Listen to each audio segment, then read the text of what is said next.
आपका पार्टी इस लोकसभा क्षेत्र अभी 2024 का जो लोकसभा चुनाव है इसमें जीत के आएगी तो एक जनाब अख्तर ईमान साहब है, वो हमारे एमपी के कैंडिडेट हैं। इंशाल्लाह 2024 में वो काफ़ी मजबूती से लड़ेंगे। आदिल साहब, हम और एक बात कहना चाहेंगे, जैसे कि हम लोग अभी 22 मेन क्षेत्र हमारा जो कि मार्केट एरिया होता है, हम वहाँ जाने के लिए बड़ी परेशानी का सामना करना पड़ रहा है। जैसे हम यहाँ अभी आए हुए हैं तो रास्ता की बदहाली है और सीमांचल में इतना बेरोजगारी है और विकास का कोई नाम है नहीं हमारे क्षेत्र में।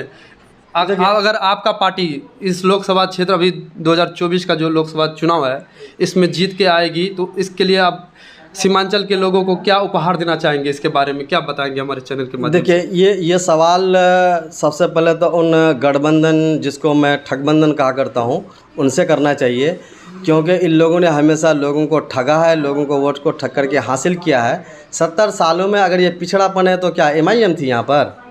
एमआईएम तो अभी आई ना भाई। फिर ये पिछड़ापन किस बना पड़ा? ये नदी कटाओ, लोगों का घर विलयन किसके हुकूमत में हो रहा था? जी, मेरा सवाल ये था कि जैसे कि आपका अभी एमआईएम का जो अभी पार्टी से अभी लोकसभा चुनाव में सांसद का जो प्रत्याशी रहेगा, वो अगर जीत के आ जाते हैं भविष्य में, तो आप जनता को क्या उद्देश्य देना चाहेंगे जनता के बारे में? जी, यकीनन अगर आवाम ने हम एमआईएम पार्टी के अगर एमपी को जिता करके पार्लियामेंट भेजता है तो यकीनन हम लोग सीमांचल की और खुसूसन किशनगंज क्षेत्र की जो बदहाली है उस पर इंशाल्लाह हम लोग पूरी कोशिश करके पार्लियामेंट के अंदर आवाज़ उठाएंगे। और उसकी लड़ाई, जो एक लड़ाई होती है, जो लड़ाई लड़नी पड़ती है, निकम्मे लोग तो लड़ाई लड़े नहीं और ये सिर्फ जा कर के सोए। और एमआईएम के जो एमपी होगा, जो कैंडिडेट हो जीत करके जो पार्लियामेंट में जाएगा, वो इसकी लड़ाई लड़ेगा और लड़ करके इंशाल्लाह ये जो किशनगंज की बदहाली है उसको दूर करने की पूरी कोशिश करेंगे। यह आवाम से वादा है हम लोगों का।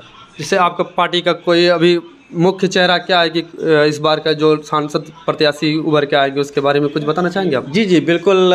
हमारे इस लोकसभा इलेक्शन, किशनगंज लोकसभा इलेक्शन से हमारे जो अभी विधायक जनाब अख्तर ईमान साहब हैं, वो हमारे एमपी के कैंडिडेट हैं। इंशाल्लाह 2024 में वो काफ़ी मजबूती से लड़ेंगे। इस हिसाब का जो भी पार्टी है एमआईएम का, बड़ी ही अच्छा पकड़ है इस सीमांचल के क्षेत्र में, तो लोगों का एक उत्साह है कि इस बार हम सीमांचल में अपना पार्टी को लाए और परचम लहराए। उसके बारे में अब लोगों का क्या रिएक्शन रहेगा इस बार का 2024 का चुनाव में? ये आप देखिए कि अवैसी साहब का आप स्पीच सुनिएगा। अवैसी साहब कभी भी लोगों का एक कहना होता है कि अवैसी साहब हिंदू मुसलमान की बात करते हैं, लेकिन देखिए संविधान में आपको अधिकार है।